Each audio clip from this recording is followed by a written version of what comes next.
এই জন্যেই পারফিউমের গন্ধ অপরিচিত লাগছিল। একবার মনে হয়েছিল এটা জীবন ভাইয়া না অর্পণ ভাইয়া। এই জহু, জীবন ভাইয়া তোকে অন্য কারো সাথে সহ্য কেন করেন না রে?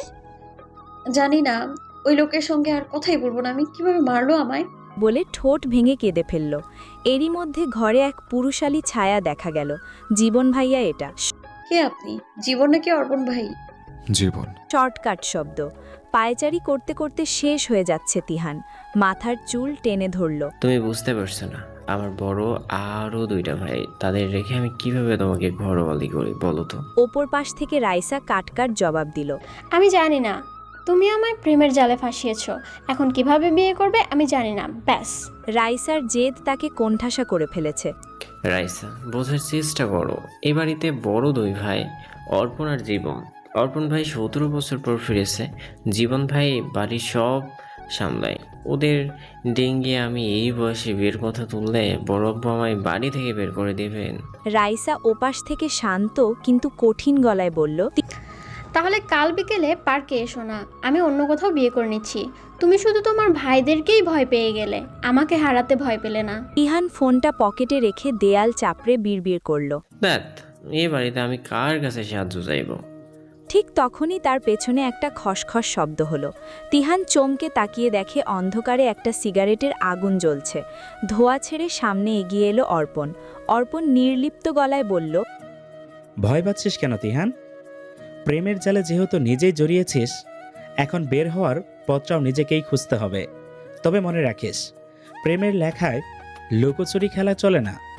তিহান তোতলাতে তোতলাতে বলল। অর্পণ ভাই, আপনি আপনি সব শুনছেন? আমি সাহায্য করব তোকে। ভালোবাসিস তাই তো? তিহান অবাকের চূড়ান্ত সীমায় গেল। অর্পণ ভাই সাহায্য করবেন? ওয়াও! জহুরার মাথায় আজ দুষ্টু বুদ্ধি খেলা করছে। ওকে চর মারার পাঁচটা ঠিক করলেন না জীবন ভাইয়া। তার সুদে আসলে নিতে হবে তো। জহুরা মাথায় দেওয়ার তেল কতখানি নিল বাটিতে। একটু পর জীবন ভাইয়া অফিসে যাবে, এই সুযোগ হাতছাড়া করতে চায় না সে। জহুরা পা টিপে টিপে সিঁড়ির কাছে গিয়ে দাঁড়ালো। তার হাতে বাটি ভর্তি তেল। জীবন ভাইয়া সবসময় খুব পরিপাটি হয়ে ইস্ত্রি করা শার্ট পরে রাজকীয় ভঙ্গিতে সিঁড়ি দিয়ে নেমে অফিসে যান। আজ তার সেই রাজকীয় চালে জহুরা তেল ঢালতে প্রস্তুত। সিঁড়ির ঠিক মাঝখানের ধাপে জহুরা খুব সাবধানে তেলটুকু ঢেলে দিয়ে দ্রুত পাশের পিলারের আড়ালে লুকিয়ে পড়ল। তার হৃৎপিণ্ড তখন ধকধক করছে। ধরা পড়লে আজ আর রক্ষে নেই। ঠিক তখনই ওপরতরে থেকে জুতোর খটখট শব্দ পাওয়া গেল। জীবন ভাইয়া নামছেন। পরনে গাঢ় কালো স্যুট, হাতে ব্রিফকেস আর চোখে সেই চিরচেনা গাম্ভীর্য। জহুরা আড়াল থেকে উকি দিয়ে নিজের হাসি চেপে ধরল। সে মনে মনে বলল, চর মারার মজাই এবার বুঝবেন জীবন ভাইয়া। আজ আপনার হাড়গোড় যদি না ভেঙেছে, তবে আমার নামও জোহরা না। জীবন ভাইয়া ফোনের দিকে তাকিয়ে কথা বলতে বলতে নামছিলেন। যেই না তেলের ওপর পা পড়ল, অমনি তার পা পিছলে গেল। আহ! একটা বিকট চিৎকার দিয়ে জীবন ভাইয়া সিঁড়ি দিয়ে গড়িয়ে নিচে ধপাস করে পড়লেন। তার ব্রিফকেস একদিকে আর চশমা অন্যদিকে ছিটকে গেল। জহুরা মুখ চেপে হাসতে হাসতে প্রায় শেষ। জীবন ভাইয়া মেঝের ওপর চিত হয়ে পড়ে আছেন। তার দামি স্যুটে তিল আর ধুলো লেগে একাকার। শব্দ শুনে অর্পণ নিজের রুম থেকে বের হয়ে এলো। সিঁড়ির ওপর তেলের জেল্লা আর নিচে জীবনের দশা দেখে সে এক মুহূর্তেই বুঝে গেল এটা কার কাজ। সে রেলিংয়ে হেলান দিয়ে দাঁড়িয়ে খুব শান্ত গলায় বলল, কি হলো জীবন? অফিসে যাওয়ার বদলে মেঝেতে শুয়ে বিশ্রাম নিচ্ছ কেন? আজ কি মেঝের সাথে কোনো বিজনেসের ডিল আছে? জীবন রাগে ফুসফুসে উঠে দাঁড়ানোর চেষ্টা করল, কিন্তু আবার পিছলে গেল। সে চিৎকার করে বলল, জোরা, আমি জানি এটা তুই করেছিস। সামনে আয়, আজ তোকে মেরেই ফেলবো। মনে মনে বললেন। জহুরা পিলারের আড়াল থেকে বেরিয়ে এসে খুব নিরীহ ভঙ্গিতে বলল, ওমা, কি হয়েছে জীবন ভাইয়া? আপনি পড়ে গেলেন কি করে? আমি তো জাস্ট সিঁড়িটা একটু চকচকে করতে চেয়েছিলাম। চর মারলে গাল লাল হয় আর তেল দিলে সিঁড়ি পিচ্ছিল হয়, এটাই তো স্বাভাবিক, তাই না? অর্পণ হো হো করে হেসে উঠল। সে নিচে নেমে এসে জহুরার মাথায় হাত রেখে জীবনের দিকে তাকিয়ে বলল, দেখলে তো, আজকের অফিসের মিটিংটাও বোধহয় তোমার হাসপাতালে সারতে হবে। অর্পণের কষ্ট হলো। যতই হোক ভাই হয়। তাড়াতাড়ি গিয়ে জীবনকে তোলার চেষ্টা করল। জীবন রাগে অন্ধ হয়ে জহুরার দিকে তাকাতেই জহুরা অর্পণের পেছনে গিয়ে লুকালো।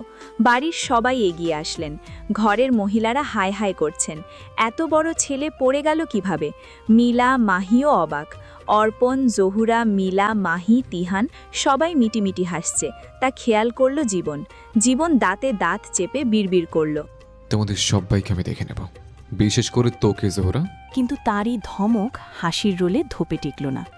অর্পণ জীবনের কাঁধে চাপ দিয়ে বলল, আগে তো কোমরটা সোজা করে দাঁড়াও ভাই, তারপর না হয় আমাদের দেখিও। আমাদের দেখার অনেক সময় আছে, তার আগে তোমার কোমরটা চেক করতে দাও। অর্পণের বাড়িয়ে দেওয়া হাতটা জীবন এমনভাবে সরিয়ে দিল যেন কোনো বিষাক্ত সাপ তাকে ছুঁতে এসেছে। কোমরের ব্যথায় জীবনের মুখ নীল হয়ে গেলেও তার চোখের চাউনি ছিল আগুনের গোলার মতো। অর্পণ একটু অবাক হলো, কিন্তু পরক্ষণেই মুচকি হাসল, কারণ সে জানে জীবনের এই রাগটা ব্যথার চেয়েও বেশি অপমানের। নিজে নিজে কোমরে হাত দিয়ে চেঁচিয়ে উঠল। বেলাও পম কিসে, তিনিও ভোটা জবাব দিলেন। ও কি ছোট নাকি? তুই মারলি কেন? যা করেছে বেশ করেছে। এই বান্দরটা, আজ থেকে সিঁড়ি ইউজ করবি না তুই। টি টেবিলে আরামে পা রেখে রেগে বললেন। জহুরা অর্পণের পেছন থেকে উকি দিয়ে বিড়বিড় করল। দুঃখে মরে যাই, আমি তো এখন সিঁড়ি ছাড়া উড়ে উড়ে চলবো নাকি? পড়ে গিয়া কোমর ভাঙলো ওনার, আর ঝাড়ি খাচ্ছি আমি। সালমা বেগমের বিষয়টা খারাপ লাগলো।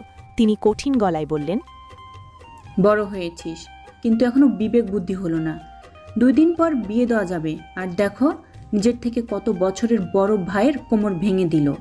জহুরা কষ্ট পেল, কম্মা অনেক কষ্ট পেল, কেঁদে ফেলল সে। জীবনের একটুও ভালো লাগলো না এমন শাসন। সে চাচির সঙ্গে তর্কাতর্কি করল বিষয়টা নিয়ে। আয়েশাও অবাক, আন্টি ভাবে বলতে পারলেন? মনে মনে বিড়বিড় করল। দুপুরে খাওয়ার টেবিলে সবাই বসে, শুধু জহুরা বাদে। জীবনের খাবার ঘরে পাঠিয়ে দেওয়ার কথা ছিল, কিন্তু সে না করেছে। হঠাৎ বেলার কি হলো কে জানে, তিনি 2 ছেলের বিয়ের কথা বললেন। 2 ভাই একসাথে বলে উঠল, আস্তাক ফিরুল্লাহ মা, বিয়ে একটা অশ্লীল ব্যাপার, আর তুমি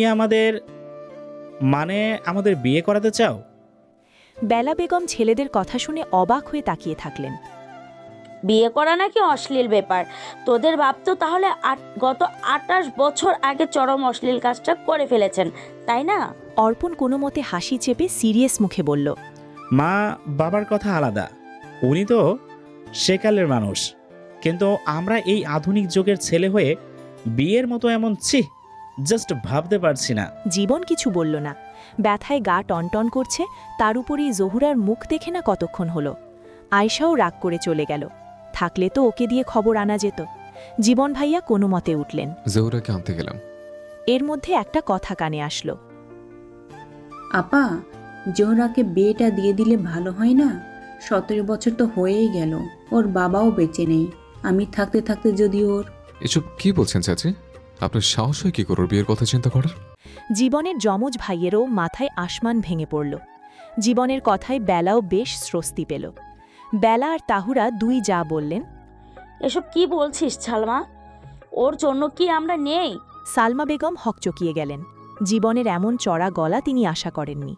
জীবনের চোখ মুখ রাগে লাল হয়ে আছে, আর পাশে দাঁড়ানো অর্পণের চোয়াল শক্ত। জীবন খুঁড়িয়ে খুঁড়িয়ে কয়েক কদম এগিয়ে এসে বলল, চাচি, ও কি আপনার কাছে বোঝ হয়ে দাঁড়িয়েছে? 17 বছর বয়স হয়েছে বলে ওকে পর করে দেওয়ার কথা ভাবলেন কিভাবে? মনে রাখলে ভালো হয়, এ বাড়ির বড় ছেলে আমি। ওর অভিভাবক হিসেবে সিদ্ধান্ত নেওয়ার আগে আমাকে জানানোর প্রয়োজন বোধ করলেন না? অর্পণও এবার মুখ খুলল।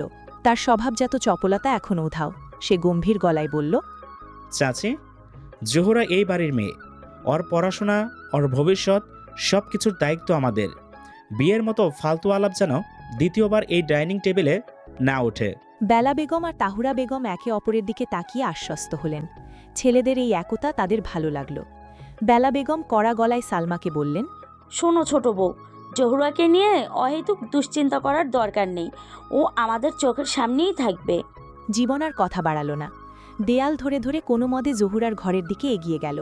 বুকের ভেতরটা কেমন যেন তোলপাড় করছে। বিয়ে দিয়ে দেও মানে কি? ওকে ছেড়ে অন্য কেউ বাড়িতে এসে রাজত্ব করবে, আর জোর অন্য কোথাও চলে যাবে? এটা হতেই পারে না। ঘরের দরজার কাছে গিয়ে জীবন দেখল জহুরা জানালার গ্রিল ধরে বাইরের দিকে তাকিয়ে আছে। ওর কান্নার শব্দ পাওয়া যাচ্ছে না, কিন্তু কাঁধ দুটো থরথর করে কাঁপছে। জীবন ধীর গলায় ডাকল, এই বান্দর। জহুরা ফিরল না, ধরা গলায় বলল, চলে যান এখান থেকে, আমি তো সিঁড়ি ইউজ করব না বলেছি। এখন কি ঘর থেকেও বের হতে বারণ করবে? জীবন একটু হেসে ফেলল। যদিও হাসিতে কষ্টের ছাপ ছিল। সে কাছে গিয়ে জহুরার মাথার চুলে হাত রেখে বলল, সিঁড়ি ইউজ করতে বারণ করেছি কারণ এমনি। আমি শুনেছি সব। মা বললো আমায় নাকি বিয়ে দিয়ে দেবে। আমি বিয়ে করব না জীবন ভাই। বিয়ের পরে রান্না না পারলে যদি ওই বুড়া বেটা মারে আমায়। জহুরার সরল মনে যা আসলো তাই বলল। এই বাড়িতে আমার পারমিশন ছাড়া একটা মশাও ঢুকতে পারে না, আর তোকে কেউ নিয়ে যাবে? অত সোজা নয়। জহুরা এবার চোখ মুছে জীবনের দিকে তাকালো। জীবনের চোখে নিজের প্রতি এক অদ্ভুত অধিকার বোধ দেখে সে থমকে গেল। বাড়ির বড় ভাইয়ের শাসন নাকি অন্য কিছু? জহুরা বুঝতে পারল না, তবে ওর মনের মেঘটা নিমেষেই কেটে গেল। হঠাৎ কি হলো জীবন ভাইয়ের কে জানে। দরজা লাগিয়ে আসলেন, জহুরাকে টান দিয়ে ঘুরিয়ে দিলেন। জহুরার পিঠ ওনার পিঠের সঙ্গে লাগানো। জীবন ভাই দিশা হারিয়ে ফেললেন মনে হয়। জহুরাকে বাঁ হাতের আবদ্ধে নিয়ে ডান হাতে ওড়না একটু নামালেন। পিঠের চুল সরিয়ে ঘাড়ে কয়েকটা কড়া কিস খেলেন। ফর্সা ঘাড়ের নিচটাও উন্মুক্ত, যেন দামি কোনো জিনিস চকচক করছে। জীবন ওখানেও কিস করলেন। জহুরা ভয়ে ভীত হয়ে মূর্তির মতো রইল। ওর শরীর বরফের মতো ঠান্ডা হয়ে গেল। কাঁপছে জহুরা। ভয়ে নখ বসিয়ে দিল জীবন ভাইয়ের হাতে। মুখোমুখি হয়ে দাঁড়াতে লজ্জা পাচ্ছে। ডুকরে কেঁদে ফেলল কিশোরী জহুরা। সে ছবিতে দেখেছে বিয়ের আগে কেউ ছুলে আর নাকি বিয়ে হবে না, মানুষ খারাপ বলবে। জীবন ভাই ওকে ঘোরাতে চাইলেন নিজের দিকে। কাঁদছিস? ধীর কণ্ঠে বললেন। জহুরা আরও ফুপিয়ে ফুপিয়ে কেঁদে উঠল। তারপর জহুরাকে ওভাবে কাঁদতে দেখে জীবন ভাইয়ের ঘোর কাটল। সে বুঝতে পারল আবেগের বশে সে জহুরাকে কতটা ভয় পাইয়ে দিয়েছে। সে জহুরার কাঁধ শক্ত করে ধরে নিজের দিকে ঘোরাল। জহুরা তখনও চোখ দুটে দুই হাতে চেপে ধরে ফুপিয়ে কাঁদছে। তার সারা শরীর থরথর করে কাঁপছে। জীবন ভাই অপরাধ বোধে দগ্ধ হয়ে নিচু স্বরে ডাকল, জহুরা, শোন আমার কথা, ওদিকে তাকা। জহুরা কান্নারত গলায় বলল, আপনি কেন এমন করলেন জীবন ভাইয়া? লোকে জানলে আমাকে ছি করবে না? আমার আর বিয়ে হবে না। কিশোরী মনের এই সরল আর ভয় মেশানো কথা শুনে জীবন ভাইয়ের বুকের ভেতরটা মোচড় দিয়ে উঠল। সে জহুরার হাত ধরে বলল, লোকে কি বললো তাতে কি আসে যায়? আমি তো আছে। জীবন ভাইয়ের ভাবলেশহীন কথাবার্তা। জহুরা তখনও পুরোপুরি আশ্বস্ত হতে পারল না। তার ভেজা চোখের পাতায় তখনও জল টলমল করছে। জীবন ভাই তার চোখের জল মুছে দিয়ে বলল, চিন্তা করিস না, আমি তোর কোনো ক্ষতি করিনি। আয়, এবার শান্ত হ। জীবন ভাইয়ের এই আশ্বাসে জহুরার ভয় কিছুটা কমলেও বুকের ভেতর ঢিপঢিপানি থামল না। সে বুঝতে পারল তার সহজ সরল জীবনটা আজ থেকে এক নতুন মোড় নিল। এই যতন করে রাখা ভালোবাসা এখন তার জীবনে এক অদ্ভুত টানাপোড়েন আর মায়া নিয়ে হাজির হয়েছে। মনে মনে ওসব ভাবলেও প্রকাশ করল রাগ। জীবন ভাই কানে ধরে ব্যথাতুর কোমরে ওঠবস করলেন। তুই শুধু আমি ছাড়া অন্য কারো দিকে তাকাবি না, বাকিটা আমি সামনে নেব পিচ্ছি। জহুরার লজ্জা লাগছে জীবন ভাইয়ের সামনে দাঁড়াতে। জীবন ভাই কি বুঝাতে চাইলেন? দৌড়ে বেরিয়ে গেল। এরই মধ্যে নিচ থেকে চেঁচামেচি শোনা গেল। জীবন তাড়াহুড়ো করে রুম থেকে বের হলো। নিচে গিয়ে দেখল রাইসা বধূ সেজেগুজে দাঁড়িয়ে আছে, পাশে তিহানও। তাহুরার ঠোঁট মুখ শুকনো দেখাচ্ছে। তিনি হাঁ হুতাশ করে শেষ। বেলা মাথায় হাত বুলিয়ে দিয়ে সান্ত্বনা দিচ্ছেন। বেলা কাট জবাব দিলেন, ও তিহান, এসব কি? বউ কিসের? মাথা নিচু করে তিহান বলল, কিসের আবার? মানুষের। এইমাত্র বাড়ির সবাই এক হয়েছেন, এর মধ্যেই এমন সিনেমা হজম হলো না ইমরানের। তিনি জুতো খুলে ছেলের পিঠে কয়েকটা বসিয়ে দিলেন। তিহান রাগে ফুঁসছে তা দেখছে জীবন আর অর্পণ। জীবনের মুখ কিছুটা ভাঙা দেখালেও অর্পণের বেশ আনন্দই লাগছে। অবশেষে সাহস করে বিয়েটা করেই ফেলল চাচাতো ভাই। ইমরান রেগে গিয়ে বললেন, মুখ ছাড়ো নেই আর বউ নিয়ে এসে গেছো, তা খাওয়াবে কি? এ বাড়ি থেকে বের হ। হলাম এই রাইসা, চলো। ও মা, কোথায়? শ্বশুর শাশুড়ি রেখে গিয়ে অভিশপ্ত হয়ে মরবো নাকি? এর মধ্যে রহমান মুখ খুললেন। তা বউকে খাওয়াবে কি? তিহানের ভোতা জবাব, রাইসা পুলিশ আর আমিও প্রাইমারিতে ইন্টারভিউ দিয়েছি, হয়ে যাবে আমাদের। তাহলে বের হ বাড়ি থেকে। আমাদের একবার বলে দেখতি, বিয়েটা করাতামই তো। কিন্তু বড়দের না জানিয়ে এসব কি তিহান?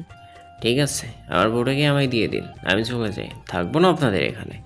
একটা ভুল হয়ে গেছে তাই বলে এভাবে? তাহুরা চেঁচিয়ে উঠলেন, এটা ভুল? হাতের কাছে যা পেলেন ছেলের ওপরে মেরে দিলেন। তিহানের এমন বেপরোয়া জবাবে পুরো ড্রয়িং রুমে পিন পতন নীরবতা নেমে এলো। ইমরান সাহেব রাগে কাঁপছেন, আর তাহুরা বেগম ছেলের কাণ্ড দেখে কান্নায় ভেঙে পড়েছেন। রাইসা কিন্তু মোটেও দমে যাওয়ার পাত্রী নয়। সে পুলিশি মেজাজেই শান্তভাবে দাঁড়িয়ে আছে, যেন সে জানতো এমন কিছু একটা হবে। জীবন সিঁড়ির এক কোণে দাঁড়িয়ে সবটা দেখছিল। তার নিজের মনের ভেতর তখনও জহুরার সেই কম্পিত শরীরের রেশ রয়ে গেছে।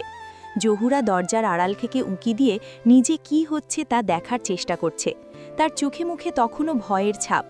ইমরান সাহেব চিৎকার করে বললেন, তো সাহস তো কম না তিনহা, বড়দের অসম্মান করে বিয়ে করে আবার মুখে মুখে তর্ক করিস। এই মেয়েকে নিয়ে তুই এই মুহূর্তে বাড়ি থেকে বেরিয়ে যা। তিহান রাইসার হাত শক্ত করে ধরে বলল, ঠিক আছে, আমি চলে যাচ্ছি, কিন্তু মনে রাখবেন বাবা, আমি রাইসাকে ভালোবেসে বিয়ে করেছি, কোনো পাপ করিনি।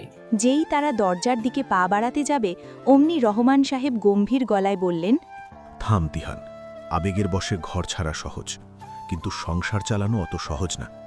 রাইসামা, তুমি তো পুলিশে আছো, আইনের মারপ্যাচ ভালোই বোঝো।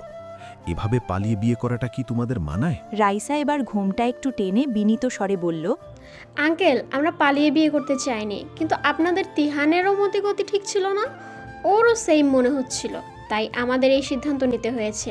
আমাদের মাফ করে দিন। বাড়ির এই হট্টগোলের মাঝে অর্পণ কানের কাছে মুখ নিয়ে জীবনকে বলল, জীবন, তিহান তো ছক্কা মেরে দিল রে।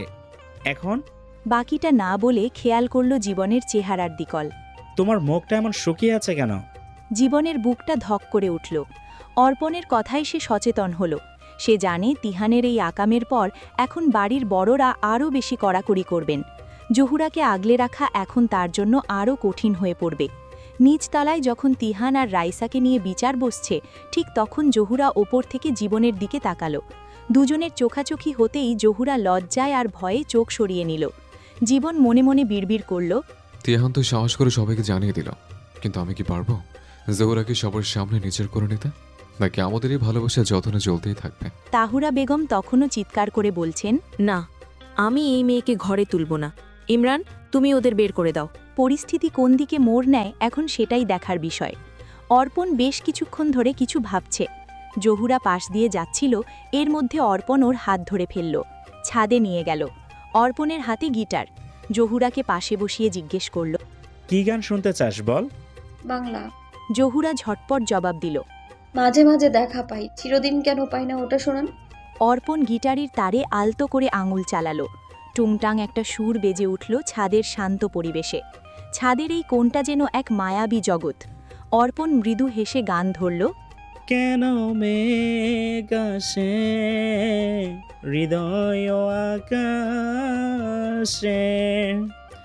কেন মেঘাসে হৃদয় আকাশে, তোমারে দেখিতে দেয় না,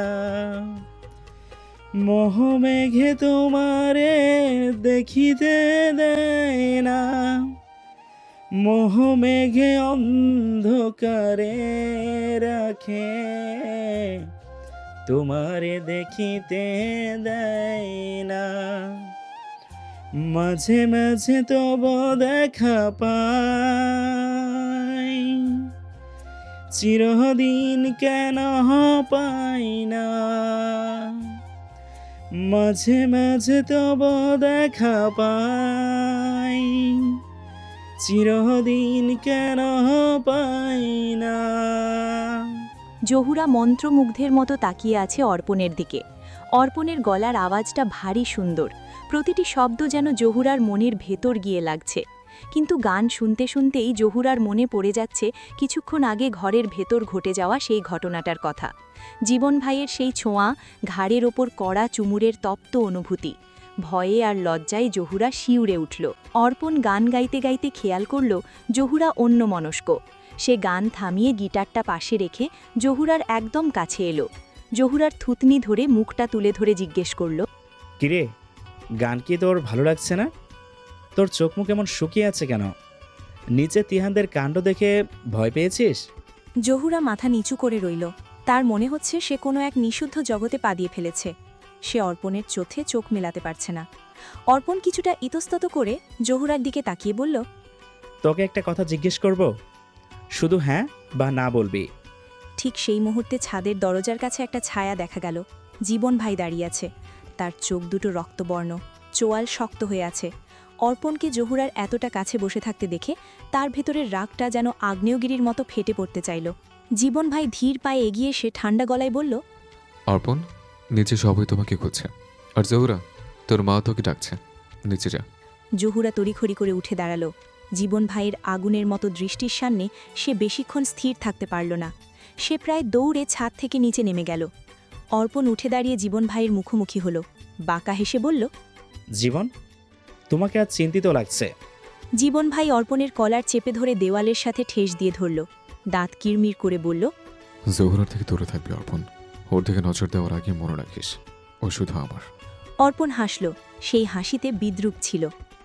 ওদের আমি সাহায্য করেছি। জীবনের হুঁশ ফিরল অর্পণের এই কথাটায়। তার মানে সে দাঁড়িয়ে স্বপ্ন দেখেছে যে অর্পণের কলার চেপে ধরছে। একদিকে তিহানের আকস্মিক বিয়ে নিয়ে বাড়ির অস্থিরতা, অন্যদিকে জহুরাকে কেন্দ্র করে দুই ভাইয়ের মধ্যেকার এই চাপা উত্তেজনা, সব মিলিয়ে বাড়িটা যেন এক বারুদের স্তূপ হয়ে উঠল। জহুরা নিচে গিয়ে দেখল রাইসা আর তিহান এখনও সেখানেই দাঁড়িয়ে আছে, আর তাহুরা বেগমের কান্না থামছেই না। এর শেষ কোথায়? পরদিন সকালে খানবাড়ির পরিবেশটা অন্য দিনের চেয়ে একটু বেশিই শান্ত। ভোরের স্নিগ্ধ আলো উঠোমে এসে পড়েছে, কিন্তু ড্রয়িং রুমে নাস্তার টেবিলে এক অদ্ভুত নীরবতা। জহুরা মাথা নিচু করে খাচ্ছে। তাহুরা আর সালমা সবার জন্য রুটি আর ভাজি বেড়ে দিচ্ছে। জহুরার তার হাত কাঁপছে। ঠিক সেই মুহূর্তে জীবন গম্ভীর মুখে নাস্তার টেবিলে এসে বসল। বাড়ির বড়রা সবাই সেখানে ছিলেন। জীবনের বাবা চশমাটা ঠিক করতে করতে বললেন, জীবন, তোর মা তো তোর বিয়ের জন্য উঠে পড়ে লেগেছে। আজকেও একটা সম্বন্ধের কথা বলছিল। কথাটা শেষ হবার আগেই জীবন শান্ত গলায় বলল, আমি বিয়ে করব। এক মুহূর্তের জন্য পুরো টেবিল নিস্তব্ধ হয়ে গেল। সবার হাতের নাস্তা মাঝপথে থেমে গেল। জীবনের মা খুশিতে আত্মহারা হয়ে বললেন, কি বললি বাবা, সত্যি তো? কোন মেয়ে? ওই যে সেদিন যে ছবিটা দেখালাম। জীবন রুটির টুকরো মুখে দিয়ে নির্লিপ্ত স্বরে বলল, না, ওই মেয়ে না। আমি নিজের পছন্দে বিয়ে করব। সময় হলে আপনাদের বলবো মেয়েটিকে। পুরো বাড়িতে আনন্দের জোয়ার বয়ে গেল। সবাই উৎসুক হয়ে প্রশ্ন করতে লাগলো, মেয়েটি কে? কোথায় থাকে? আমাদের চেনা জানা কেউ কি? কিন্তু জীবন আর একটা শব্দ খরচ করল না। এদিকে কোনায় বসে থাকা জহুরার বুকটা ধক করে উঠল। সে আর চোখে জীবনের দিকে তাকালো। জীবনের দৃষ্টি তখনও নিজের প্লেটে নিবদ্ধ, কিন্তু তার চোয়াল শক্ত হয়ে আছে। জহুরা বুঝতে পারছে না জীবন ভাই কি এমনি বলছে, নাকি সত্যিই অন্য কাউকে বিয়ে করবে। এক অজানা আশঙ্কায় জহুরার হাত থেকে পানির গ্লাসটা ঠাকাস করে টেবিলে পড়ে গেল। সবার দৃষ্টি সেদিকে যেতেই সে মাথা নিচু করে দ্রুত ওখান থেকে সরে এলো। পর্দার আড়াল থেকে সে অনুভব করল জীবনের তীক্ষ্ণ দৃষ্টি তার চলে যাওয়ার পথের দিকেই স্থির হয়ে আছে। সে মানতে পারছে না তার ক্রাশ বিয়ে করে ফেলবে। আয়েশাকে খবরটা দিতে হচ্ছে। জহুরা কাপা কাপা হাতে ফোনটা নিয়ে বারান্দার এক কোণে গিয়ে দাঁড়ালো। আয়েশাকে ফোনটা দিতেই ওপাশ থেকে সে চিরচেনা চঞ্চল গলায় বলল, কি রে জোহরা, এত সকালে ফোন? কি খবর? জহুরা গলা খাটো করে রুদ্ধশ্বাসে বলল, আয়শা, সর্বনাশ হয়ে গেছে। জীবন ভাই আজ সকালে টেবিলে সবার সামনে ঘোষণা দিয়েছে সে বিয়ে করবে। আয়েশা অবাক হয়ে বলল, এটা তো ভালো খবর, কিন্তু তুই এভাবে কাঁদছিস কেন? তোর ক্রাশ জীবন ভাই বিয়ে করবে শুনে তো তোর খুশি হওয়ার কথা। হয়তো তোকেই। আরে না, জহুরাকে থামিয়ে দিয়ে জহুরা ডুকরে উঠল, সে বলেছে সে তার নিজের পছন্দের কাউকে বিয়ে করবে। একবারও আমার দিকে তাকিয়ে দেখেনি রে। উল্টো এমন ভাব করলো যেন আমি কেউই না। কাল অমন করার পর আজ বলছে অন্য কাউকে বিয়ে করবে। পুরুষ মানুষ এত ভয়ানক হয় কেন রে? আয়েশা কিছুক্ষণ চুপ থেকে বলল, শোন জোহরা, জীবন ভাই খুব রহস্যময় মানুষ। সে বড়দের সামনে সরাসরি তোর নাম বলতে পারেনি হয়তো, কিন্তু তুই নিশ্চিত তো যে তার পছন্দের মানুষটা অন্য কেউ? জহুরার মনে পড়ে গেল কালকের সেই তপ্ত নিঃশ্বাস আর ঘাড়ের উপর কড়া সেই অনুভূতির কথা। তার সারা শরীর এখনও শিউরে উঠছে, কিন্তু আজ সকালে জীবনের ওই পাথরের মতো নির্লিপ্ত মুখটা তাকে সবচেয়ে বেশি কষ্ট দিচ্ছে। সে স্বর নিচু করে বলল, আমি জানি না রে, তবে সে যেভাবে বললো মেয়েটাকে সময় মতো সামনে আনবো, তাতে আমার বুকটা ফেটে যাচ্ছে রে। যদি অন্য কেউ হয় তবে কাল আমার সাথে এমন কেন করলো? ঠিক তখনই পেছন থেকে একটা গম্ভীর কণ্ঠস্বর ভেসে এলো। কার সাথে তো ফুসুর ফুসুর হচ্ছে? জহুরা চমকে পেছনে ফিরে দেখল জীবন ভাই দাঁড়িয়ে আছে। তার হাতে এক কাপ চা, চোখের দৃষ্টিতে বিদ্রুপের হাসি। জহুরা ফোনটা ঝটকট পেছনে লুকিয়ে ফেলল। জীবন ভাই এক পা এগিয়ে এসে নিচু স্বরে বলল, গতকাল তো সামান্য ইয়ে করতেই ভ্যাবা করে কান্না করে দিয়েছিলে, এখন ভালো লাগছে তাই না? যাই হোক, প্রস্তুতি নে, কারণ তোর বিয়ের তারিখ খুব কাছে। জহুরা ফ্যাল ফ্যাল করে তাকিয়ে রইল। জীবন ভাই কি নিজের কথাই বলছে নাকি জহুরার মনে অন্য কিছু ভেবে তাকে খোঁচা দিচ্ছে? খানবাড়ির এই শান্ত সকালটা জহুরার কাছে এখন কালবৈশাখীর আগের স্তব্ধতার মতো মনে হতে লাগল। জীবন ভাই ঘর থেকে বের হওয়ার সময় পেছন ফিরলেন। ও হ্যাঁ, কাঁদছিলে মনে হয়। কাঁদ। জহুরা ভ্যাবাচাকা খেল। এ আবার কেমন উৎসাহ! জীবন ভাইয়া তো শত্রুর মতো ভাব নিচ্ছেন। রাইসা আজ জামরমের একটি শাড়ি পরেছে। তিহান খাটে বসেছিল একটি উপন্যাস বই নিয়ে। রাইসার দিকে খেয়াল করল। সুন্দরীর পেটের ডান সাইড দেখা যাচ্ছে, ঠিকমতো সামলাতেও পারছে না। তিহান ঢোক গিলল বউয়ের সুন্দর শরীর দেখে। তিহান বইটা বিছানায় ছুঁড়ে ফেলে দিয়ে রাইসার একদম গা ঘেঁষে দাঁড়াল। রাইসা আয়নায় তিহানের প্রতিচ্ছবি দেখে শাড়ির আঁচলটা টেনে বুক ঢাকার চেষ্টা করতেই তিহান পেছন থেকে তার 2 হাত জাপটে শক্ত করে ধরল। আরও বই পড়ো গিয়ে। জল জ্যান্ত আলমারি খুলে আছে, তা না সামলে বই পড়াই মন বুঝবে না বউ। তিহান রাইসার ঘাড়ের কাছে তপ্ত নিঃশ্বাস ফেলে ভারী কণ্ঠে বলল, শাড়িটা তুমি একদম সামলাতে পারছো না রাইসা। এতটা উন্মুক্ত হয়ে থাকলে কি আমার মাথা ঠিক থাকে? রাইসা লজ্জা মেশানো কণ্ঠে বলল, তিহান ছাড়ো না, কেউ চলে আসবে তো। আসুক, নিজের বিবাহিত বউকে চুচ্ছে, কারোর বাবার সাধ্য নেই যে কিছু বলার। এই বলে তিহান রাইসার কোমরের সেই অনাবৃত অংশে নিজের শক্ত হাতের বাঁধন আরও কড়া করল। রাইসার ফর্সা পেটের ডান পাশে তিহানের আঙ্গুলের ছোঁয়ায় একটা শিরশিরানি ঢেউ খেলে গেল। তিহান রাইসাকে নিজের দিকে ঘুরিয়ে ওর চিবুকটা টেনে ধরল। রাইসার জাম রঙের শাড়ির সাথে তার ঠোঁটের লালচে আভা মিলেমিশে একাকার। তিহান আর দেরি করল না, রাইসার কপালে আর গালে গভীর কয়েকটা চুমু বসিয়ে দিল। রাইসা শুধু তিহানের বুকে আলতো করে ধাক্কা দিয়ে নিজেকে লুকানোর ব্যর্থ চেষ্টা করল। তিহান! অন্যদিকে জহুরার বান্ধবী আয়েশা নিজের ঘরে শুয়ে ল্যাপটপ নিয়ে ব্যস্ত। তার ধ্যান জ্ঞান সব এখন একজনের ওপরেই, অর্পণ। অর্পণ শুধু জহুরার কাজিনই নয়, সে এখনকার সময়ের জনপ্রিয় একজন গায়ক। তার গিটারের সুর আর গায়কিতে হাজারো মেয়ে পাগল। আয়েশা জানে অর্পণ তাকে মশা ভেবে পাত্তাই দেবে না, অথচ আয়েশা অর্পণের জন্য পাগল। সরাসরি কথা বলার সাহস নেই, তাই সে খুলেছে এক গাদা ফেক আইডি। আজও আয়েশা একটা নতুন ফেক আইডি থেকে অর্পণের অফিসিয়াল পেজে মেসেজ পাঠালো। আজকের লাইফটা খুব সুন্দর ছিল অর্পণ, কিন্তু নীল টি শার্টে আপনাকে বেশি মানায়। কাল ওটা পরে গান শোনাবেন তো? আয়েশা স্ক্রিনের দিকে তাকিয়ে কুটিল হাসল। সে অর্পণকে বিভ্রান্ত করতে ভালোবাসে। মাঝে মধ্যে এমন সব কথা লিখে পাঠায় যা অর্পণকে ভাবিয়ে তোলে যে কে এই মেয়ে যে তার প্রতিটি ছোটখাটো খবর রাখে। আয়েশা বিড়বিড় করে বলল, অর্পণ ভাই, আপনি জহরার পেছনে ঘুরে সময় নষ্ট করছেন। আমি আপনাকে এমন মায়াজালে জড়াবো যে আপনি ফেক আইডির এই রহস্যময় মেয়েটাকেই খুঁজতে শুরু করবে। জহরা তো জীবন ভাইয়ের আগুনে জ্বলছে, আপনি শুধু আমার হবেন। অর্পণ তখন স্টুডিওতে বসে নতুন একটা গানের সুর করছিল। ফোনের নোটিফিকেশনটা আসতেই সে ভ্রু কুচকাল। এই অজানা মেয়েটা তাকে বেশ কিছুদিন ধরে মানসিকভাবে বিভ্রান্ত করছে। সে বুঝতে পারছে না এটা কোনো পাগল ফ্যান নাকি খুব কাছের কেউ তাকে ছায়ার মতো অনুসরণ করছে। যদিও একজন সেলিব্রিটি ইনবক্স এসব চেক করে না, অর্পণের মতো একজন ব্যস্ত সেলিব্রিটির সাধারণত ইনবক্স চেক করার সময় থাকে না। তার কয়েক মিলিয়ন ফলোয়ার, হাজারো কমেন্ট আর মেসেজের ভিড়ে কোনো নির্দিষ্ট একজনের মেসেজ নজরে পড়া প্রায় অসম্ভব। কিন্তু এই রহস্যময়ী মেয়েটির মেসেজ পাঠানোর সময়টা খুব অদ্ভুত। ঠিক যখন অর্পণ একা থাকে বা কোনো বিশেষ মুডে থাকে তখনই মেসেজগুলো আসে। আয়েশা খুব চালাক, সে জানে কখন অর্পণ অনলাইনে থাকে। সে অর্পণের প্রতিটি মুভমেন্ট ট্র্যাক করে। অর্পণ যখন স্টুডিওর এক কোণে কফি হাতে নিয়ে ফোনটা হাতে নিল, তখনই দেখল এই অচেনা আইডি থেকে মেসেজটা এসেছে। অর্পণ সাধারণত এসব ইগনোর করে, কিন্তু আজ কেন জানি তার আঙুলগুলো কিবোর্ডে চলে গেল। সে টাইপ করতে গিয়েও থেমে গেল। মনে মনে ভাবল, এই মেয়েটাকে সে জানলো কিভাবে যে আমার কালেকশনে নীল টি শার্ট আছে? আমি তো এই টি শার্ট পরে কখনো ছবি দেইনি। আসলে আয়েশা একবার জহুরাদের বাসায় গিয়ে অর্পণের রুমে লুকিয়ে গেছিল। আলমারির ফাঁক দিয়ে অর্পণের সেই নীল টি শার্টটা দেখেছিল। অর্পণ বুঝতে পারছে না সে কোনো সাইকো ফ্যানের খপ্পরে পড়েছে নাকি তার খুব কাছের কেউ তাকে ছায়ার মতো অনুসরণ করছে। অর্পণ ফোনটা পাশে রেখে গিটারটা তুলে নিল, কিন্তু সুর আর আসছে না। তার মাথার ভেতর এখন ঘুরপাক খাচ্ছে সেই রহস্যময়ী মেয়েটির কথা। আয়শার কুটিল হাসিটা সার্থক হলো।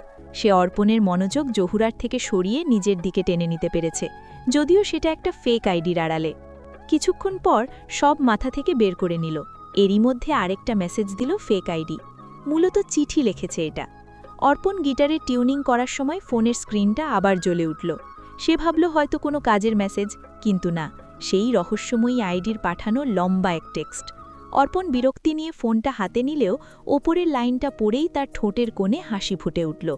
আয়শা লিখেছে, প্রিয় সুরে জাদুকর অর্পণ সাহেব, জানি আপনি এখন ভ্রু কুঁচকে ভাবছেন এই অপদার্থটা আবার কে, কিন্তু বিশ্বাস করুন, আমার চিঠিটা ইগনোর করলে আপনার গিটারে সুর উঠবে না।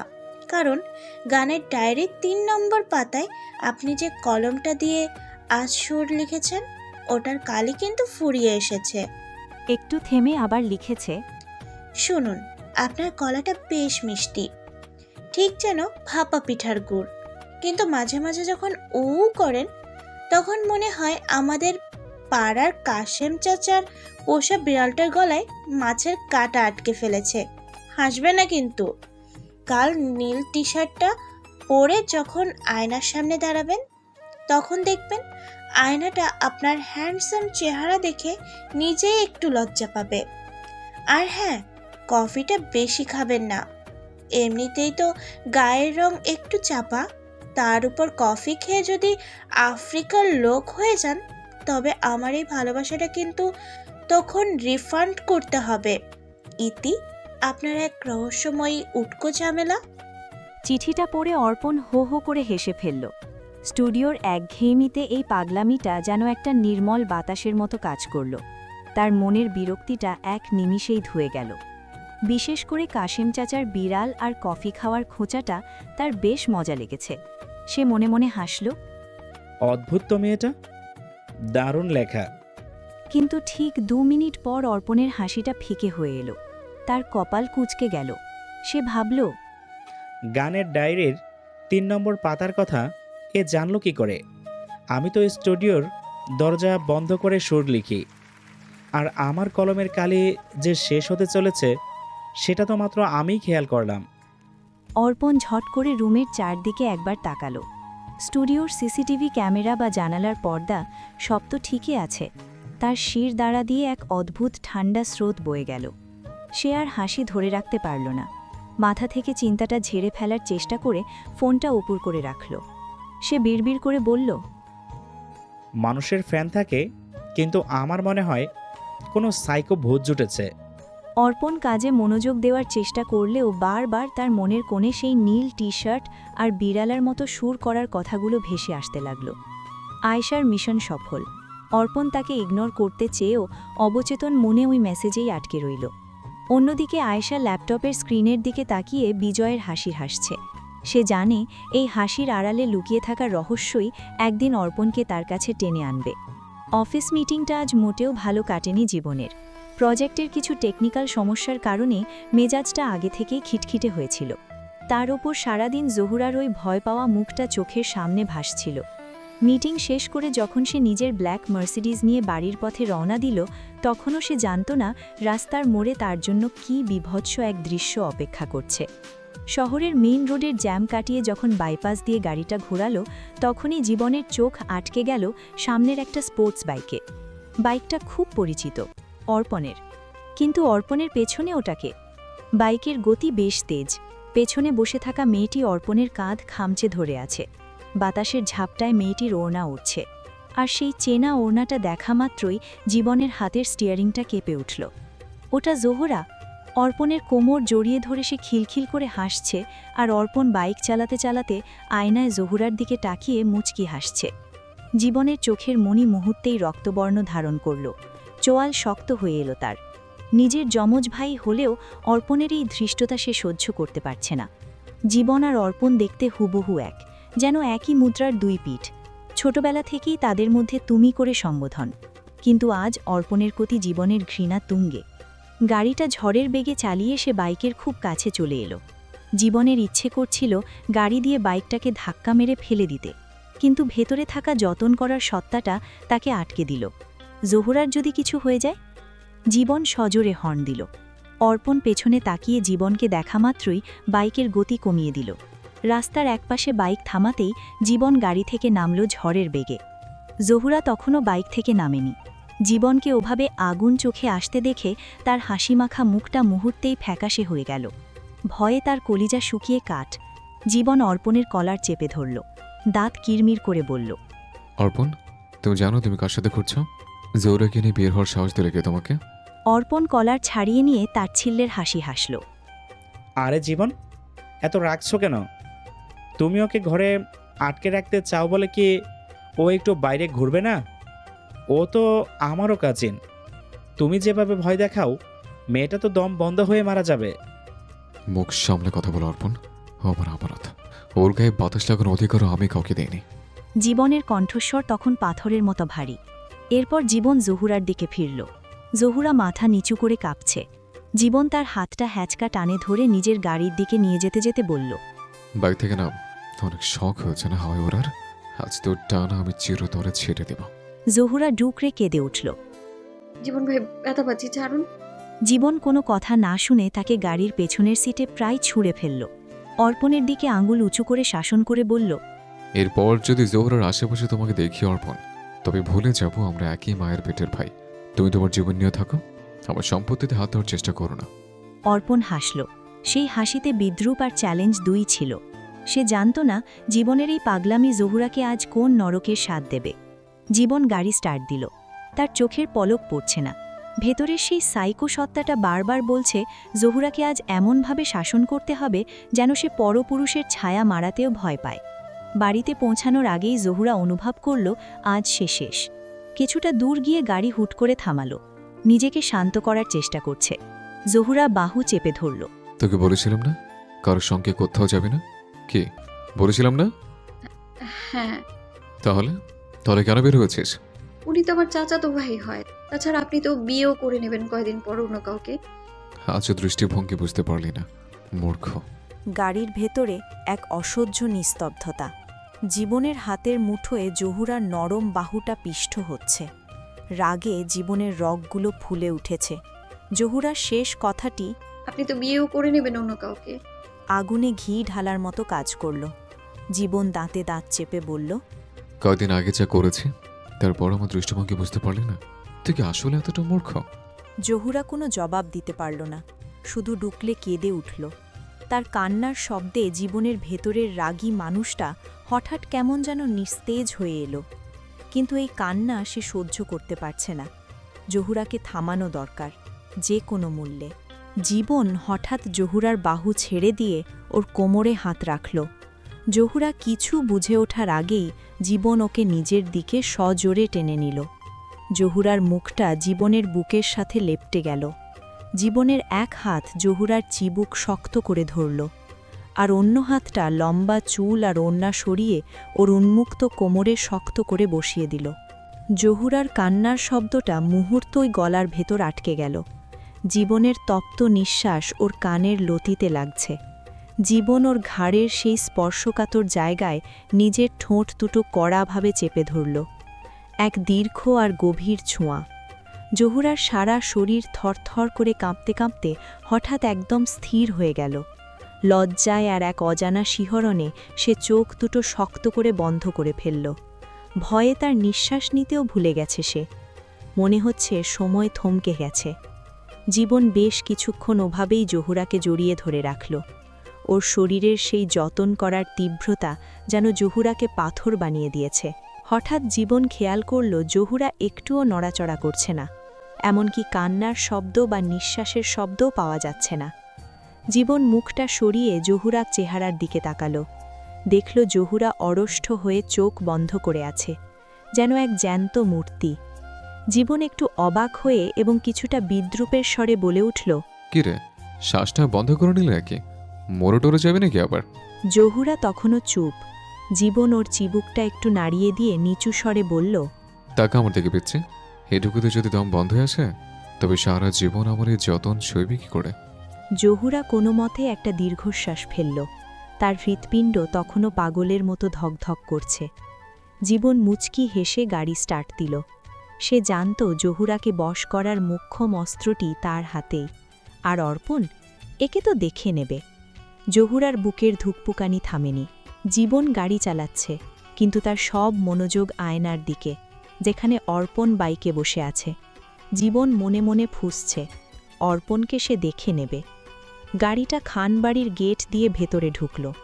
অর্পণও বাইক নিয়ে পেছনে পেছনে এলো। জহুরা দ্রুত গাড়ি থেকে নেমে প্রায় দৌড়ে ভেতরে চলে গেল। জীবন আর অর্পণ গাড়ির কাছে মুখোমুখি দাঁড়াল। জীবন গাড়ি লক করল। জীবন ইশারায় বলল বাড়ির পেছনে আসতে। গেল তারা। তাদের মুখাবয়ব হুবহু এক, কিন্তু চোখে মুখে ফুটে উঠেছে দুই ধরনের তীব্র আবেগ।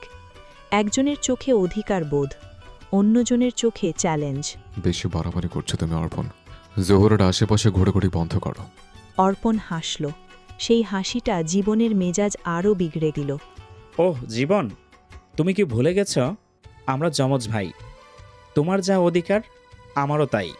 আর ভালোবাসা তো আর আটকে রাখা যায় না, নাকি? জীবন অর্পণের কলার চেপে ধরল। তোমার এই সস্তা কথার ফাজলামি জহুরার বিষয় চলবে না, ও আমার। অর্পণও সঙ্গে সঙ্গে জীবনের কলার চেপে ধরল। তোমার একার নয়, তুমি ওকে ভয় দেখিয়ে শাসন করে রাখতে পারো, কিন্তু আমি ওকে 2.5 বছর ধরে ভালোবাসি। যখন বিদেশে ছিলাম, ভিডিও কলে তুমি যখন কথা বলতে, জহুরা তখন দড়ি লাফ খেলত। আমি লুকিয়ে দেখতাম। তুমি তখনও ওকে চোখে চোখে রাখতে, কিন্তু আমার ভালোবাসাটা অন্যরকম। দুই ভাইয়ের মধ্যে উত্তেজনা চরমে। এই প্রথম তারা একে অপরের বিরুদ্ধে দাঁড়িয়েছে। তাদের নীরব যুদ্ধ এবার প্রকাশ্যে এলো। দুই ভাইয়ের ভালোবাসা আজ যুদ্ধে পরিণত হয়েছে। জীবন বলল, তুমি ওকে দূর থেকে দেখেছ, আর আমি ওকে ছুঁয়েছি। আমার শরীরে প্রতিটি কোণে ওর জন্য অধিকার আছে।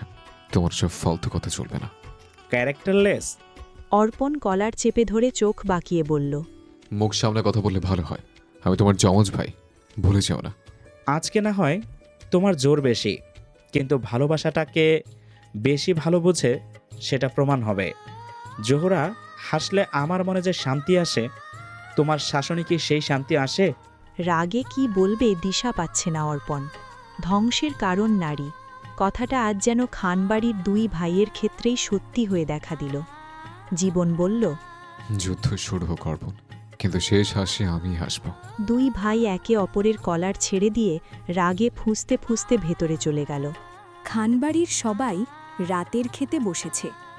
টেবিলে ঝলানো ঝাড়বাতির আলোয় সবার মুখগুলো স্পষ্ট দেখা যাচ্ছে, কিন্তু কারুর মনে কি চলছে তা বোঝার উপায় নেই। তাহুরা বেগম সবাইকে খাবার বেড়ে দিচ্ছেন। জহুরা মাথা নিচু করে শুধু ভাতের থালায় আঙুল নাড়ছে।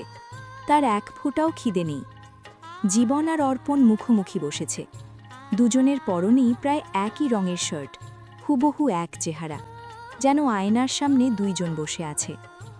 খাবার টেবিলের এই থমথমে পরিবেশের দুপুরে বাগানের সেই নির্জন জায়গায় দুই ভাইয়ের মধ্যে হয়ে গেছে এক হাড় হিম করা লড়াই। জীবন সজোরে অর্পণের কলার চেপে ধরে দেয়ালের সাথে ঠেস দিয়ে ধরেছিল। দাঁতে দাঁত চেপে বলেছিল, তোর সাহস তো কম না অর্পণ। আমার জিনিসের উপর নজর দেওয়ার আগে নিজের যোগ্যতা ভেবেছিস। 2.5 বছর বিদেশে থেকে শুধু ভিডিও কলে ওকে দেখেছিস, আর আমি ওকে প্রতিটি ক্ষণ আগলে রেখেছি। অর্পণও দমে যাওয়ার পাত্র নয়। সে জীবনের হাত সরিয়ে দিয়ে পাল্টা জীবনের কলার চেপে ধরেছিল। রাগী স্বরে বলেছিল কিছু একটা। তাদের এই ঝগড়ার মূল কারণ ছিল জহুরার বিয়ে। জহুরা ছোটবেলা থেকেই জীবন এবং অর্পণের পরিবারের সাথে থাকে। আজ রাতে খাবার টেবিলে জীবন হঠাৎ পানির গ্লাসটা জোরে টেবিলে রাখল। সেই শব্দে জহুরা চমকে উঠে জীবনের দিকে তাকাল। জীবন জহুরার চোখের দিকে তাকিয়ে এক অদ্ভুত শীতল হাসি দিল। সেই হাসিতে লুকিয়েছিল এক ভয়ঙ্কর অধিকারবোধ। জীবন শান্ত গলায় বলল, আমি বিয়ে করব। ইমরান বললেন, গতকালও একই কথা বলল, কিন্তু মেয়েটাকে বলনি। মেয়েটার নাম জহুরা। জহুরার দিকে আর চোখে তাকিয়ে বলল। সবার আগে অর্পণ যেন চোখে সব অন্ধকার দেখল। জহুরাকে জীবন বিয়ে করবে কি বলছে? অর্পণ মরে যাবে যদি জহুরাকে না পায়। বাড়ির সবাই খাবার রেখে জীবনের দিকে তাকালেন। ইমরান মনে মনে বিড়বিড় করলেন, ঘাটতারা ছেড়ে বিয়ে করতে রাজি হলো তো নিজের চাচাতো তার ওপর 28 বছরের যুবক হয়ে 17 বছরের নাবালিকাকে। তিনি আফসোস করলেন। রহমান বাড়ির বড় কর্তা, জীবনের বাবা হতবাক, বাকরুদ্ধ হলেন। মাথা কাজ করছে না। জীবনের মুখে নিজের নাম শুনে জহুরার হাত থেকে ভাতের লোকমাটা প্লেটে পড়ে গেল। তার মনে হলো পায়ের নিচের মাটিটা হঠাৎ সরে গেছে। সে ফ্যালফ্যাল করে জীবনের দিকে তাকিয়ে আছে। জীবনের চোখে সেই একই শীতল ভঙ্গি, যেন সে কোনো মানুষের নাম নয়, বরং নিজের কেনা কোনো স্থাবর সম্পত্তির ঘোষণা দিচ্ছে। অর্পণের বুকটা ধক করে উঠল। তার চোখের সামনে সব অন্ধকার হয়ে আসছে। সে 2.5 বছর ধরে তিলে তিলে যে স্বপ্ন বুনেছে, জীবন এক নিমিষেই সেই স্বপ্নের মূলে কুঠারাঘাত করল। অর্পণ পাথরের মতো বসে রইল। তার মনে হচ্ছে কেউ ওর কলিজাটা জ্যান্ত ছিঁড়ে নিচ্ছে। সে জীবনকে চেনে। জীবন একবার যা মুখে এনেছে তা করেই ছাড়বে। সালমা বেগম মাথায় হাত দিয়ে বসে পড়লেন। তিনি ছোট বউ। এই বাড়িতে তার কথা বলার অধিকার খুব কম। স্বামী নেই বলে সবসময় মাথা নিচু করে চলেছেন। আজ নিজের মেয়ের ব্যাপারে এমন এক ঘোষণা শুনে তিনি কাঁপছেন। মাঝে মধ্যে তিনি বিয়ের কথা বলতে নেমনি, অভিমানে। জহুরা এখনও পড়াশুনো করছে, বয়সে অনেক ছোট। এই অসম বিয়ে সালমা বেগমের কাছে বজ্রপাতের মতো মনে হল। রহমান সাহেব থমথমে গলায় বললেন, জীবন, তুই কি বলছিস হোশ আছে? জহুরা তোর ছোট বোনের মতো, এই বাড়ির মেয়ে। তার উপর ও এখনও পড়াশুনো করছে, বয়সে অনেক ছোট। তুই এটা নিয়ে পাগলামি করিস না। জীবন শান্তভাবে পানির গ্লাসে শেষ চুমুক দিয়ে মুখ মুছল। তারপর বাবার দিকে তাকিয়ে অবিচল গলায় বলল, বাবার উপর কথা বলে সাহস আমার নেই। তবে জহুর আমার ছোট বোনের মতো নয়, আমার আমানত। আমি ওকে ছোটবেলা থেকে নিজের মতো করে বড় করেছি, আগলে রেখেছে। আমি যা চেয়েছি তা চিরকালই পেয়েছি। জহুরাকে আমি বিয়ে করব, এটা আমার পাগলামি নয়, সিদ্ধান্ত। ও হ্যাঁ, ও আমার বোনের মতো না। আমি ওকে ওই কাল থেকে এখন পর্যন্ত অন্য চোখে দেখি। ইমরান সাহেব দীর্ঘশ্বাস ফেলে মনে মনে বললেন, এই ছেলেটা আস্ত একটা ঘাটতেরা। ওর জেদের কাছে নথি স্বীকার করা ছাড়া আর কোনো পথ নেই। জহুরা টেবিল ছেড়ে উঠে দাঁড়ালো। তার চোখে তখন জল টলমল করছে। সে জীবনের দিকে একবার তাকিয়েই দৌড়ে নিজের ঘরের দিকে চলে গেল। ক্রাশ ওর, কিন্তু বিয়ে করবে কেন এখন? ও তো রান্নাও পারে না। অর্পণ আর থাকতে পারল না। সেও খাওয়া অসমাপ্ত রেখে চেয়ার টেনে উঠে দাঁড়াল। জীবনের দিকে একটা রক্তবর্ণ দৃষ্টি নিক্ষেপ করে সেও দ্রুত ডাইনিং রুম থেকে বেরিয়ে গেল। খাবার টেবিলটা এখন এক শ্মশানের মতো নিস্তব্ধ। রহমান সাহেব আর সালমা বেগম একে অপরের দিকে অসহায় দৃষ্টিতে তাকিয়ে রইলেন। জীবন নির্বিকারভাবে বসে রইল, যেন সে জানত এই ঝড় আসবেই, আর ঝড়ের শেষে জহুরা শুধু তারই হবে। রহমান কোনো মতে রাজি না। ছেলের সব ঘাড়তারামি সহ্য করলেও এটা সীমা ছাড়া। রহমান সাহেব থমথমে গলায় বললেন, জীবন, তুই থাম।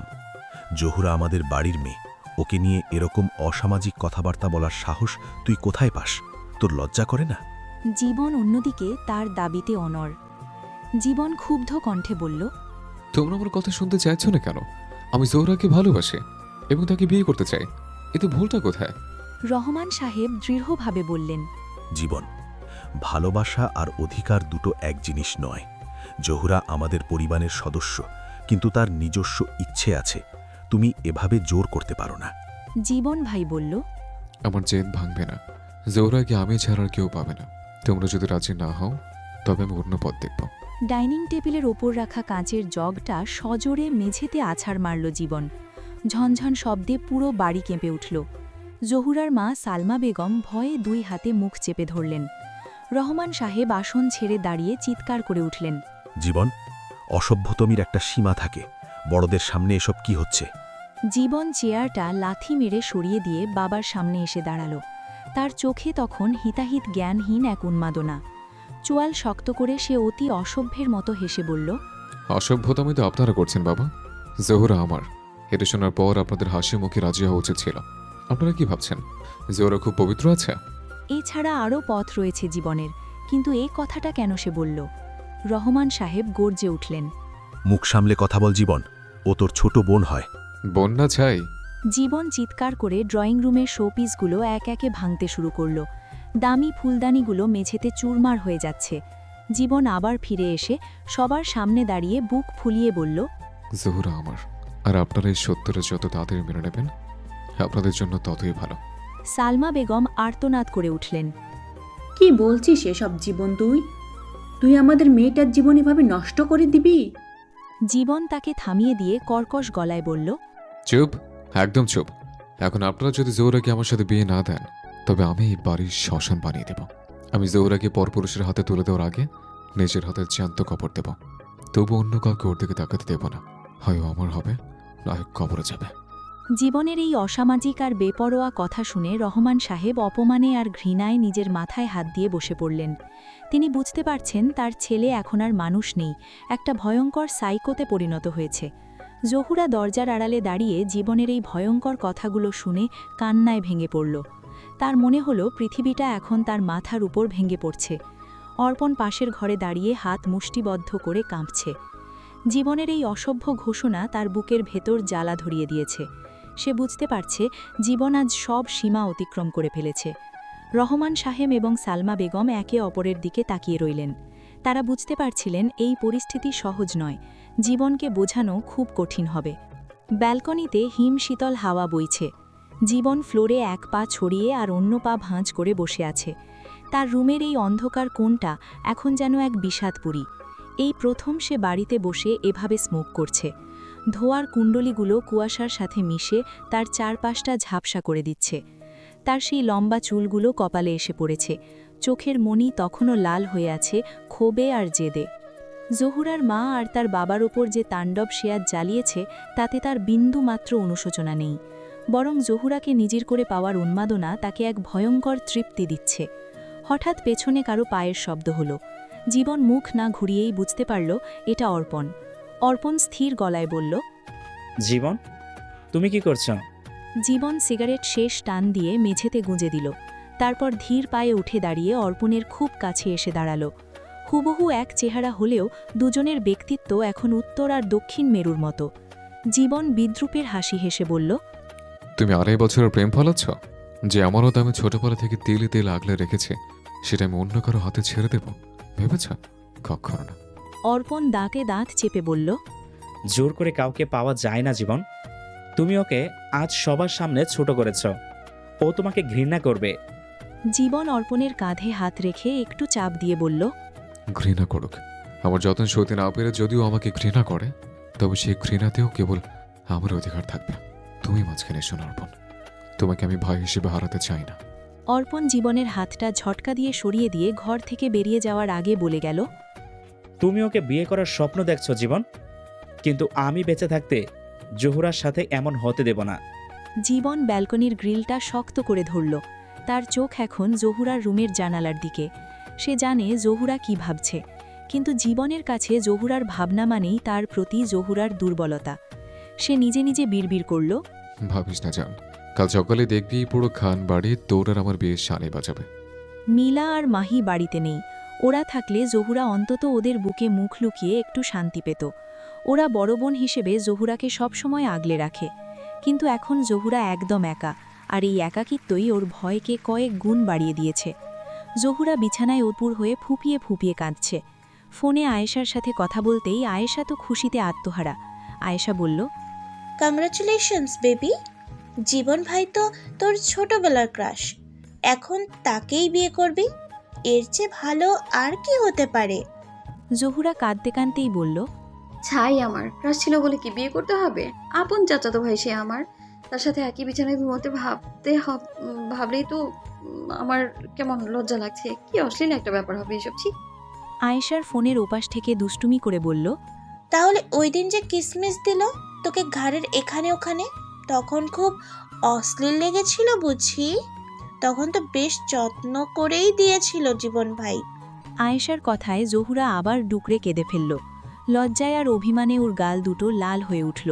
ঠিক সেই মুহূর্তে কোনো শব্দ ছাড়াই জহুরার ঘরের দরজা খুলে গেল। জহুরা তড়িঘড়ি করে ফোনটা বালিশের নিচে লুকিয়ে ফেলল। পেছনে ফিরতেই দেখল জীবন ভাই দাঁড়িয়ে। তার পরনে কালো শর্ট, হাতা দুটো ভাঁজ করা। জীবন ধীর পায়ে এগিয়ে এসে জহুরার ঠিক সামনে দাঁড়াল। জহুরা মাথা নিচু করে ফুপিয়ে যাচ্ছে। জীবন নিচু গলায় বলল, তাকে আমার দিকে বিচ্ছে, তোকে বারণ করেছে না কাঁদতে? জহুরা আরও বেশি কান্নায় ভেঙে পড়লে জীবন ওর একদম কাছে এলো। জহুরার চিবুকটা শক্ত করে ধরে ওর মুখটা ওপরে তুলল। জহুরার গাল বেয়ে তখনও নোনা জল গড়িয়ে পড়ছে। জীবন নিজের তপ্ত বুড়ো আঙুল দিয়ে জহুরার গালের ওপর জমে থাকা সেই চোখের জল মুছে দিল। জীবন জহুরার ভেজা চোখের পাতায় স্থির দৃষ্টি রেখে স্বর নিচু করে বলল, কাঁদলে তোকে আরো বেশি মায়াবী লাগে, আর সেটা আমার ধৈর্যের পরীক্ষা নেয়। কান্না থামা, নাহলে চোখের জল থামানোর জন্য আমাকে অন্য কোনো উপায় বেছে নিতে হবে। জহুরা ভয়ে সিঁটিয়ে গেল। জীবনের সেই গভীর ছোঁয়া আর গালের ওপর আঙুলের ঘর্ষণ জহুরাকে আবার সেই দিনের কথা মনে করিয়ে দিল। সে নিঃশ্বাস বন্ধ করে দাঁড়িয়ে রইল। জীবন ভাই কি সত্যিই ওকে বিয়ে করবে? নিজের সবটুকু সাহস সঞ্চয় করে জহুরা ফিসফিস করে জিজ্ঞেস করল, আপনি আমায় কেন বিয়ে করবেন জীবন ভাই? জীবন ওর চিবুকটা আরও একটু উঁচিয়ে ধরে নির্লিপ্ত গলায় পাল্টা প্রশ্ন করল। তোর কি মনে হয় কেন বিয়ে করতে চাই? জহুরা এবার লজ্জা শরম সবটুকু গিলে খেয়ে শটান বলে দিল, ভালোবেসে কাছে রাখার জন্য নাকি বারবার অমন করার জন্য? কথাটা বলেই জহুরা আবার মাথা নিচু করে ফেলল। লজ্জায় ওর কান মুখ ঝাঁ ঝাঁ করছে। জীবন ভাই হঠাৎ একটু থমকালেন, তারপর জহুরার মুখের দিকে তাকিয়ে মিটিমিটি হাসতে শুরু করলেন।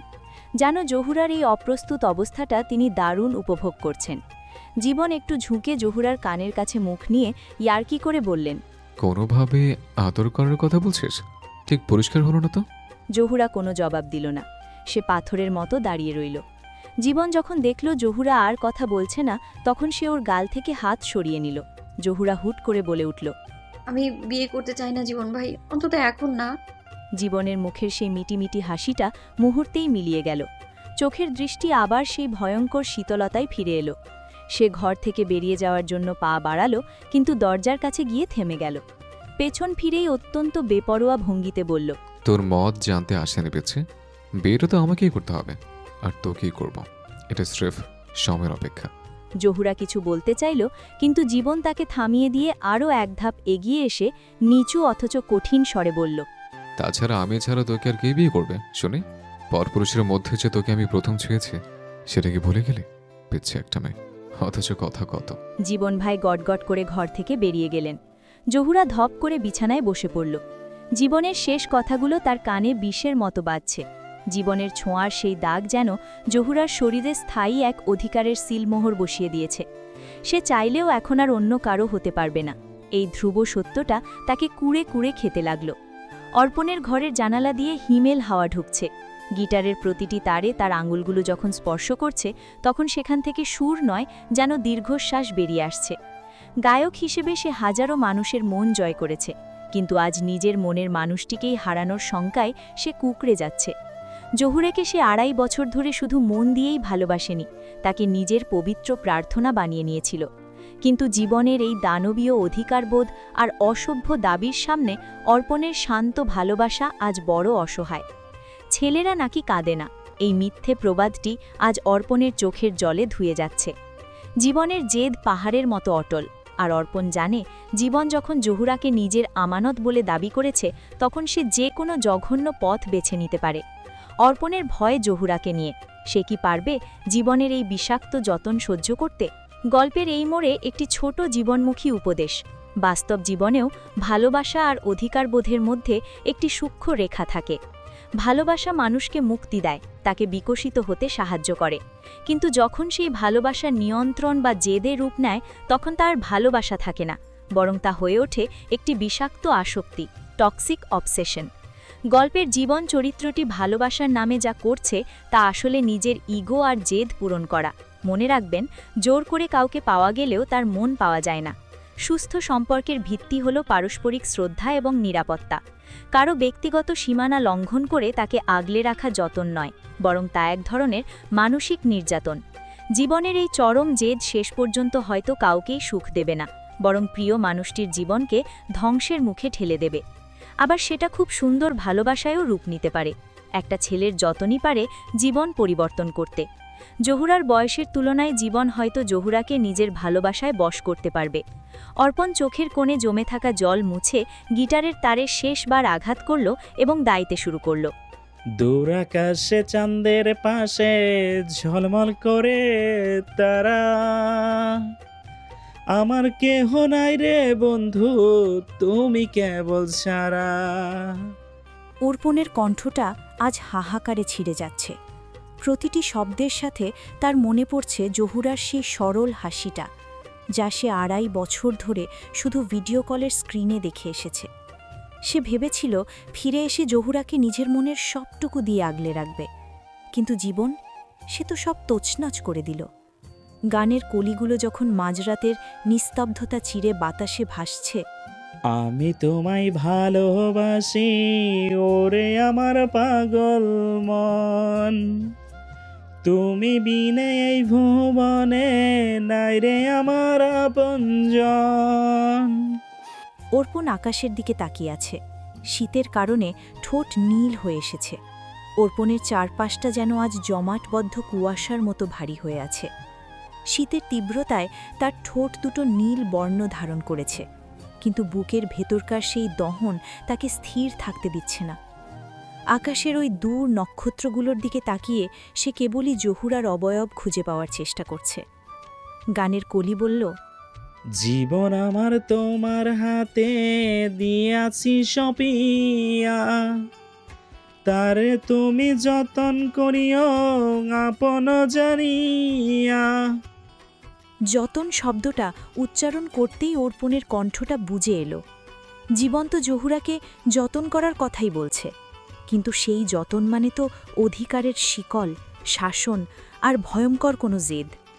অর্পণ ভালো করেই জানে জীবন ভাইয়ের যতন জহুরাকে আগলে রাখবে ঠিকই, কিন্তু ওর বেঁচে থাকার ইচ্ছেগুলোকে হয়তো তিলে তিলে মেরে ফেলবে। হয়তো অর্পণ বেশিই ভাবছে। অর্পণ গিটারটা আলতো করে মেঝের ওপর নামিয়ে রাখল। ঠান্ডা হাওয়ায় ওর আঙুলগুলো প্রায় অবশ হয়ে এসেছে। ও বিড়বিড় করে বলল, 2.5 বছর প্রবাসে প্রতিটা রাত তোর কথা ভেবে পার করেছি রে জহুরা। একটা বার নিজের মুখ ফুটে তোকে ভালোবাসি বলতে পারলাম না, আর আজ যখন বলতে এলাম তখন আমার নিজের ভাই আমার বুকের উপর ঘর বাঁধতে চাইছে।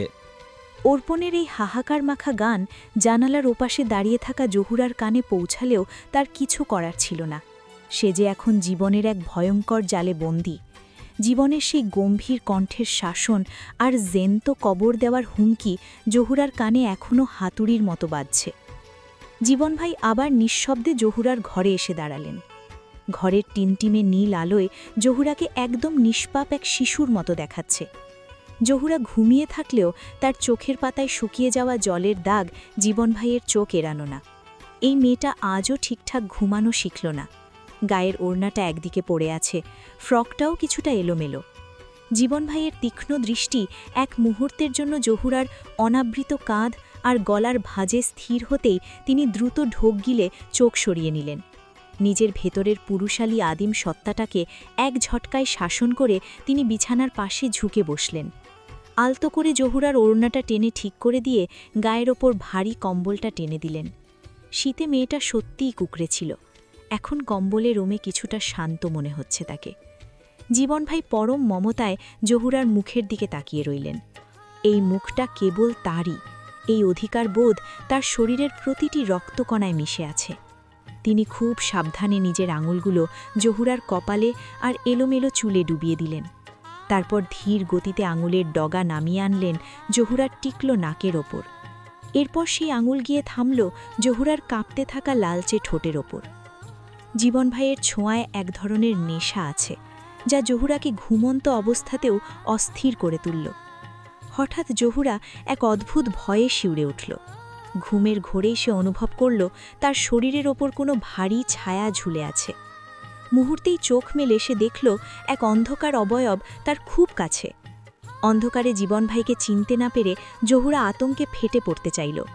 তার গলা দিয়ে একটা তীব্র চিৎকার বেরিয়ে আসার উপক্রম হল, কিন্তু তার আগেই জীবন ভাই ক্ষিপ্র গতিতে বিছানায় উঠে জহুরার দুই পাশে হাঁটু ভাঁজ করে বসে পড়লেন। জহুরাকে নিজের শরীরের নিচে এক প্রকার বন্দি করে তিনি এক হাত দিয়ে জহুরার মুখ শক্ত করে চেপে ধরলেন। জহুরার চোখ দুটো বড় বড় হয়ে গেছে, ভয়ে সে হাত পা ছুটতে চাইছে। জীবন ভাই জহুরার কানের কাছে মুখ নামিয়ে ফিসফিস করে অত্যন্ত গম্ভীর অথচ শান্ত গলায় বললেন, চুপ, একদম চিৎকার করবি না, আমি জীবন। জীবন ভাইয়ের সেই চিরচেনা গম্ভীর আওয়াজ আর গায়ের উগ্র পারফিউমের ঘ্রাণে জহুরা নিস্তেজ হয়ে এলো, কিন্তু তার বুকের ধকধকানি তখনও কমেনি।